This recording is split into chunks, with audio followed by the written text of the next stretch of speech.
Que ta parole, Seigneur, soit dans mon cœur, dans mon intelligence, sur mes lèvres.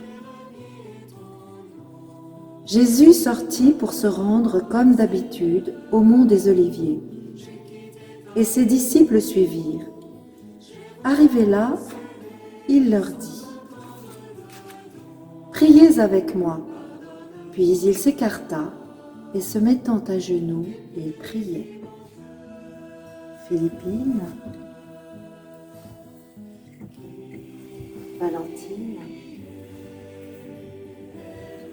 Margot, Hortense, priez avec moi. Approchons-nous de Jésus, entourons-le, ne le laissons pas seul. Prions avec lui. Ô Jésus, nous sommes avec toi, nous t'aimons. Lisons. Barthélemy,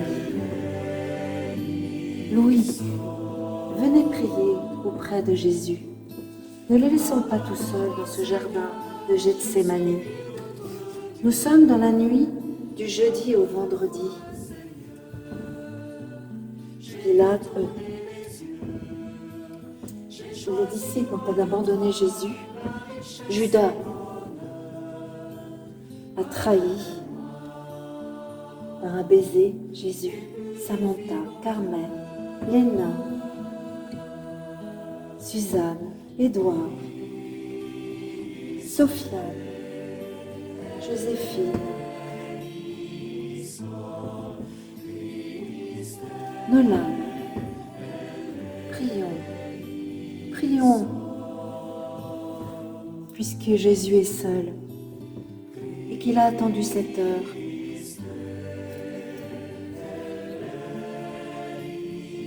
Pour nous offrir, prendre sur lui tous les péchés du monde, des temps passés et des temps à venir.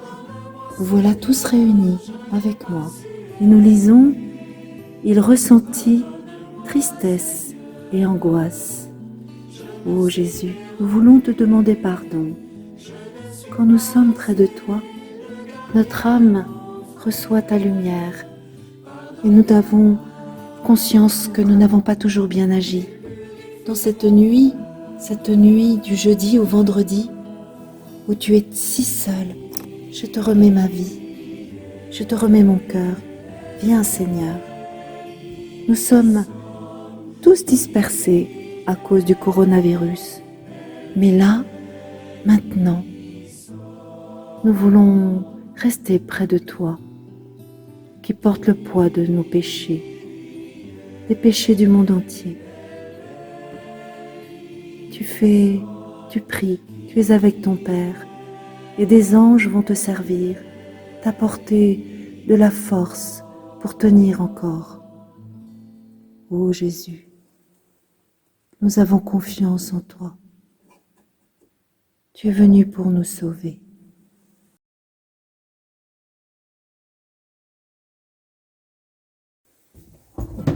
Devant cette silhouette, nous te contemplons, Jésus.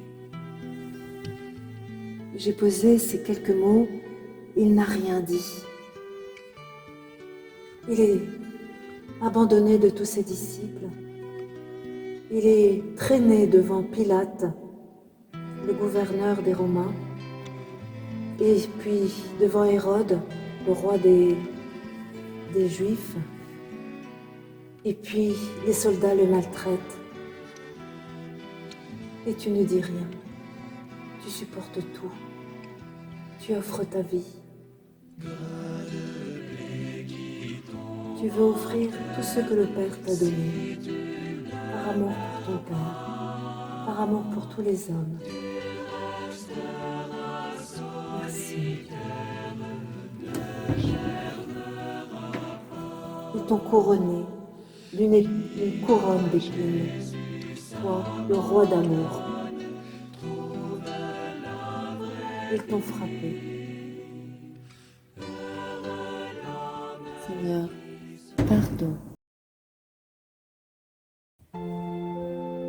Seigneur Jésus, Te voici dans les rues de Jérusalem. Tu portes ta croix.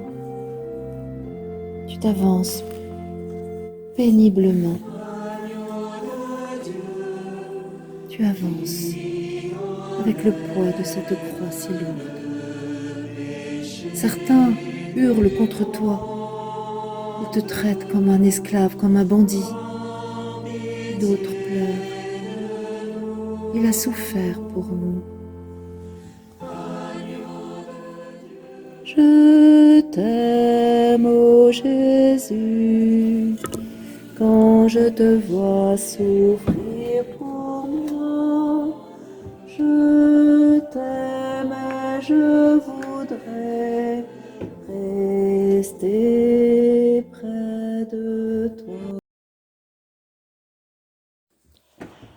La crucifixion de notre Seigneur Jésus-Christ. Évangile selon saint Luc, chapitre 19. On emmenait avec Jésus 2 malfaiteurs pour les exécuter. Lorsqu'on fut arrivé au lieu appelé Calvaire, on mit Jésus en croix avec les 2 malfaiteurs, l'un à droite et l'autre à gauche. Père, pardonne-leur, ils ne savent pas ce qu'ils font. L'un des malfaiteurs, suspendu à la croix, l'injuriait. « N'es-tu pas le Messie? Sauve-toi toi-même, et nous avec. » Mais l'autre lui fit de vifs reproches. « Tu n'as donc aucune crainte de Dieu? Tu es pourtant un condamné, toi aussi. Et puis pour nous, c'est juste, après ce que nous avons fait, nous avons ce que nous méritons. » Mais lui, il n'a rien fait de mal. Et il disait, « Jésus, souviens-toi de moi, quand tu viendras dans ton royaume. » Jésus lui répondit, « Amen, je te le dis, je te le déclare, aujourd'hui même, tu seras avec moi dans le paradis. » Certains ont de la haine contre Jésus, l'injurient, mais il y en a d'autres, comme ce bon larron, qui demandent le pardon et qui font confiance en Dieu. Et Jésus va manifester maintenant toute sa miséricorde pour lui. Il va, dans sa grande bonté, dire « Père, pardonne-leur ». Dans le bon larron, nous contemplons, nous écoutons cette parole magnifique qui dit toute la grandeur de Jésus miséricordieux, Père, pardonne-leur. Il était déjà presque midi. L'obscurité se fit dans tout le pays jusqu'à 3 heures. Alors, Jésus poussa un grand cri.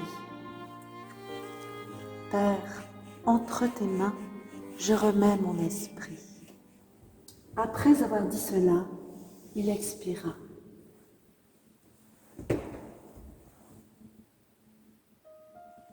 À la vue de ce qui s'était passé, le centurion rendait gloire à Dieu. Sûrement cet homme était injuste. Alors arrive un membre du conseil nommé Joseph. C'était un homme bon et juste qui attendait le royaume de Dieu.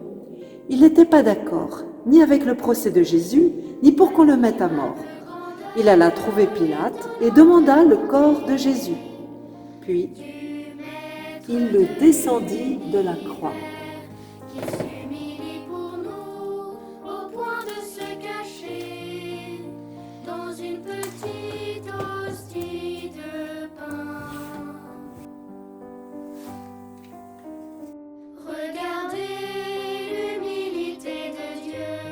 Il l'enveloppa d'un linceul et le mit dans un tombeau taillé dans le roc. Les femmes qui accompagnaient Jésus depuis la Galilée suivirent Joseph. Elles regardèrent le tombeau pour voir comment le corps avait été placé.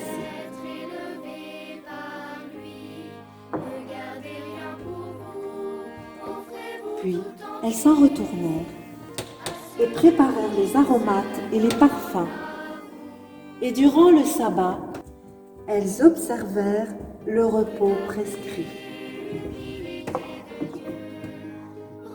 Nous sommes le soir du vendredi saint et nous allons passer tout le samedi saint à veiller avec Marie près du tombeau de Jésus.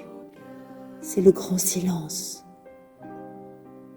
Nous le vivons avec la Vierge Marie. Nous pouvons chanter avec la Vierge Marie.